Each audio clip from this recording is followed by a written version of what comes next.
मुल्क में घी और कुकिंग ऑयल की कीमतों में दिसंबर 2023 के दौरान उमूमी कमी का रुझान देखने में आया है। पाकिस्तान ब्यूरो बराए शुमारियात की जानिब से इस हवाले से जारी करदा माहाना रिपोर्ट के मुताबिक दिसंबर में 5 किलो डालडा कुकिंग ऑयल की औसत कीमत 2788.10 रुपये रिकॉर्ड की गई, जो नवंबर के मुकाबले में 1.67% कम है। नवंबर में मुल्क में किलो डालडा कुकिंग ऑयल की औसत कीमत 2834.43 रुपये रिकॉर्ड की गई थी।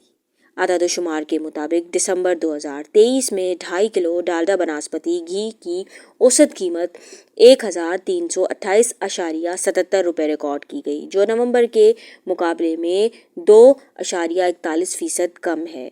नवंबर में मुल्क में 2.5 किलो डालडा बनास्पति घी की औसत कीमत 1361.52 रुपये रिकॉर्ड की गई थी। दिसंबर में 1 किलो डालडा बनास्पति घी की औसत कीमत 506.57 रुपये रिकॉर्ड की गई, जो नवंबर के मुकाबले में 1.59% कम है।